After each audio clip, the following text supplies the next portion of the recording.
Hello everyone, welcome on my channel study 100.1 पर। तो आज हम डिस्कस करेंगे सिंधु घाटी सभ्यता, इंडस वैली सिविलाइजेशन की। ठीक है, सिंधु घाटी सभ्यता के बारे में डिस्कस करेंगे। ये सिंधु घाटी सभ्यता मिली कैसे, कहाँ से मिली, इसके अंदर कितने शहर थे, कौन कौन से शहर थे, आज सभी के बारे में हम डिस्कस करेंगे। तो वीडियो बहुत इंटरेस्टिंग होने वाला है, तो वीडियो के एंड तक में बने रहिएगा। अगर आप चैनल पर नए आए हैं तो प्लीज़ चैनल को लाइक कीजिए, कमेंट कीजिए और सब्सक्राइब कीजिए मेरा यूट्यूब चैनल स्टडी 100.1 को, जिससे आपके पास मेरी आने वाली वीडियो की नोटिफिकेशन सबसे पहले पहुंचे। तो बने रहिएगा, वीडियो में काफ़ी मज़ा आने वाला है। तो चलिए स्टार्ट करते हैं सिंधु घाटी सभ्यता, इंडस वैली सिविलाइजेशन की। सिंधु घाटी सभ्यता, यह सभ्यता सिंधु घाटी नदी के तट पर मिली थी। कहाँ मिली थी? सिंधु घाटी नदी के तट पर मिली थी, इसलिए इसे सिंधु घाटी की सभ्यता भी कहते हैं। और इसकी जानकारी हड़प्पा की खुदाई से हुई थी। ठीक है, हड़प्पा की खुदाई से इसकी जानकारी हुई थी, इसलिए इसे हड़प्पा सभ्यता भी कहा जाता है। ठीक है, क्या कहा जाता है इसे? सिंधु घाटी सभ्यता को हड़प्पा सभ्यता कहा जाता है, क्योंकि इसकी खुदाई हड़प्पा शहर में हुई थी, पंजाब के हड़प्पा शहर में हुई थी, इसलिए इसे हड़प्पा की सभ्यता कहा जाता है।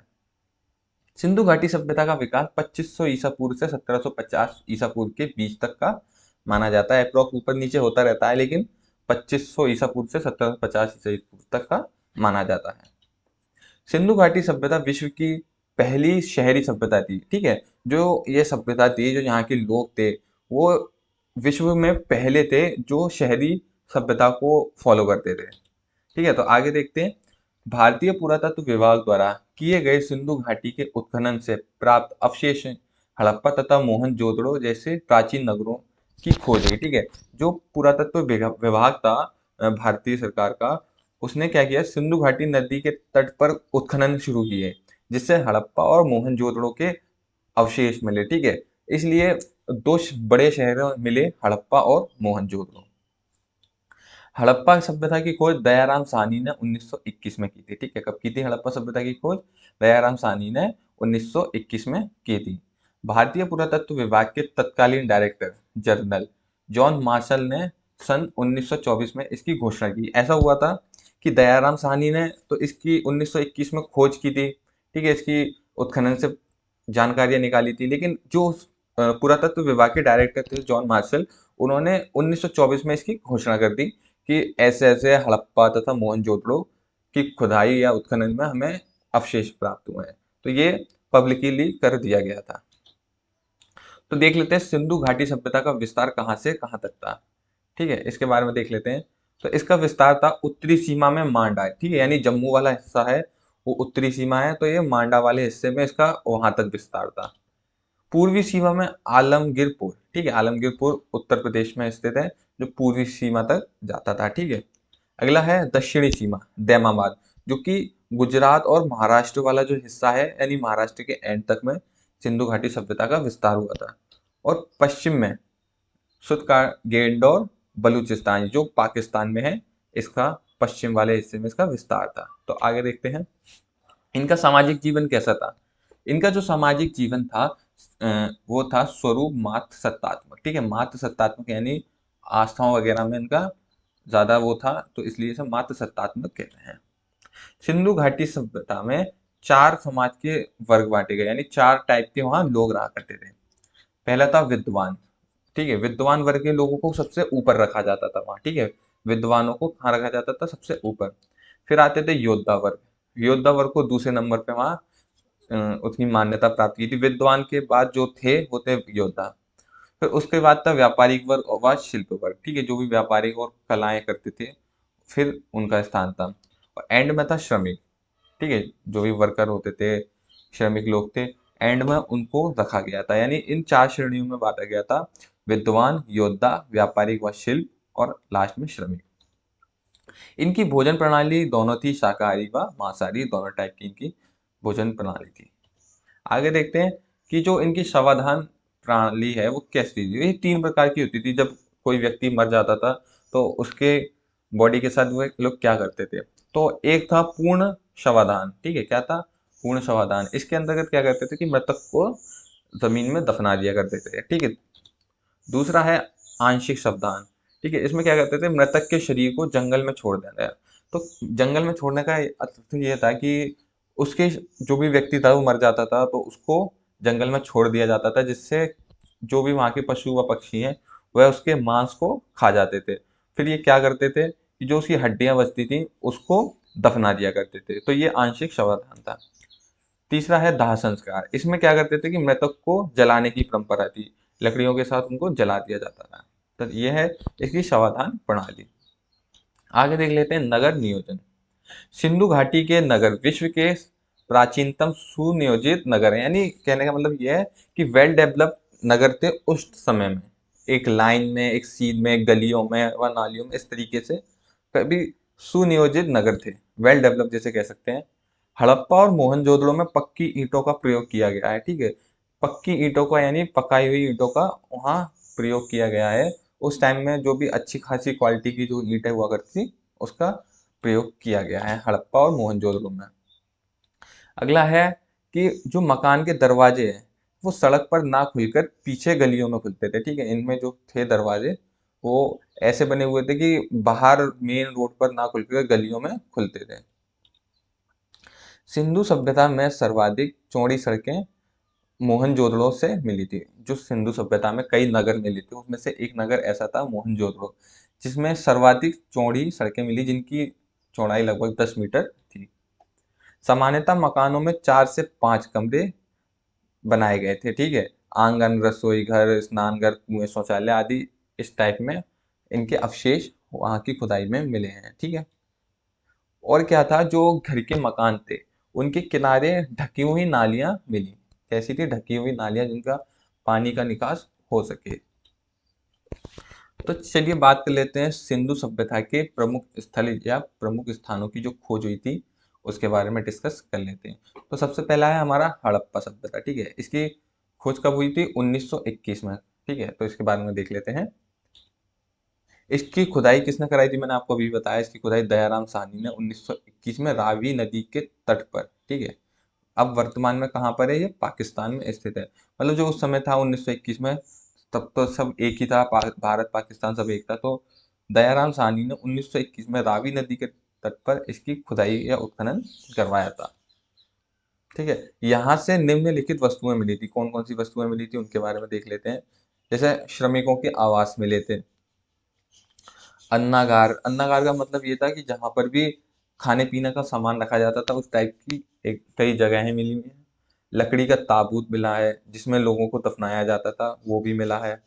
और RH-37 कब्रिस्तान। RH-37 कब्रिस्तान का मतलब 37 कब्रिस्तान वहां मिले हैं, यानी 37 कब्रिस्तान मिले हैं, इसलिए इसको नाम दिया है RH-37।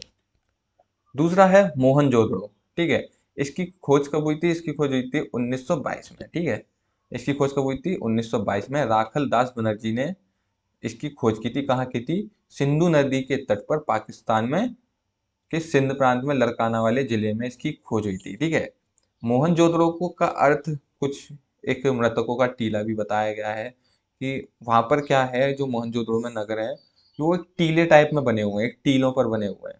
ठीक है, किस टाइप में बने? टीलों में, इसलिए इसे मृतकों का टीला भी कहा जाता है, क्योंकि वहां कब्रिस्तान भी पाए गए हैं उस जगह पर ज्यादा। यहाँ से क्या क्या वस्तुएं मिली उनके बारे में डिस्कस कर लेते हैं। पुरोहित आवास मिला है, जो भी पुरोहित या पंडित जो पूजा वगैरह करते थे उनको कह सकते हैं कि पुरोहितों का आवास मिला है। अन्नागार मिले हैं, जो भी बताया मैंने कि जहाँ अनाज रखने वाली जगह, अन्नागार। विशाल स्नानागार मिले हैं, नहाने के लिए जो भी स्नान घर बनाए गए थे वो मिले हैं। घर में कुआं और शिव मूर्ति भी प्राप्त हुई है। ठीक है, कांसे की बनी नर्तक की मूर्तियां भी प्राप्त हुई हैं, जो आप देख रहे हैं इसमें शिव मूर्तियां हैं, ये वहीं से प्राप्त हुई हैं इसी हाल में। अगला है सबसे चौड़ी सड़कें। पूरे सिंधु सभ्यता या इंडस वैली में जो भी सबसे ज्यादा चौड़ी सड़कें मिली हैं वो मोहनजोदड़ो में मिली हैं। ठीक है, आगे बात कर लेते हैं चंदहुदड़ो की। तीसरा शहर था चंदहुदड़ो। इसकी खुदाई गोपाल मजूमदार ने की थी। वर्तमान में यह सिंधु नदी के तट पर पाकिस्तान में स्थित है। कहाँ है ये चंदहुदड़ो? पाकिस्तान में स्थित है। यह एक ऐसा शहर था जो दुर्ग रहित था। ये एक मात्र ऐसा शहर था जो कि दुर्ग रहित था। दुर्ग रहित का मतलब जो बाकी शहर थे वो क्या थे कि उनके आसपास बाउंड्रीज हो रही थी। ठीक है, काफी ऊंची ऊंची किले टाइप में बाउंड्रीज हुआ करते। तो उसके अंदर वह शहर बसा करते थे, लेकिन इसमें ऐसा नहीं था, इसमें कोई भी बाउंड्री नहीं मिली है, तो इसलिए इसे ऐसा शहर कहते हैं जो दुर्ग रहित है। यहाँ से निम्न वस्तु मिली थी, जैसे लिपस्टिक, शीशा, मनके, गुड़िया, कुत्ते और बिल्ली के पैरों के निशान भी यहाँ से प्राप्त हुए हैं। ठीक है, आगे देखते हैं चौथा, रोपण। इसकी खुदाई किसने कराई थी? यज्ञदत्त शर्मा ने करवाई थी। यह वर्तमान में पंजाब में सतलज नदी के तट पर स्थित है। कहाँ पर है? सतलज नदी के तट पर स्थित है। यहाँ से भी निम्न वस्तुएं मिली थी, जैसे यहाँ पर मानव के साथ कुत्तों को दफनाने का प्रमाण मिला है। जब भी क्या होता था कि उस समय मनुष्य को सबसे वफादार और पालतू जानवर कुत्ते को माना जाता था, तो इसलिए जब भी कोई व्यक्ति मर जाता था तो उसके कुत्ते के साथ उसे दफना दिया जाता था या जला दिया जाता था। ठीक है, उसके प्रमाण यहाँ से भी मिले हैं। नवपाषाण काल में भी ऐसी ही शव बुर्जहोम में मिला था, मतलब बुर्जहोम में भी एक कुत्ते और इंसान का एक शव मिला था, जिसके कंकाल बरामद हुआ था बुर्जहोम में। ठीक है, तो अब अगले बात कर लेते हैं कालीबंगा की। ठीक है, इसकी खुदाई बी के थापड़ तथा बीबी लाल ने की। वर्तमान में यह कहाँ है? राजस्थान में। राजस्थान में स्थित है कालीबंगा। कालीबंगा का अर्थ है काली मिट्टी की चूड़ी। ठीक है, काली मिट्टी वहां पर अधिक मात्रा में शायद मिलती है, इसलिए इसे काली मिट्टी या कालीबंगा कहते हैं। यहाँ से जो वस्तुएं मिली उनके बारे में देख लेते हैं।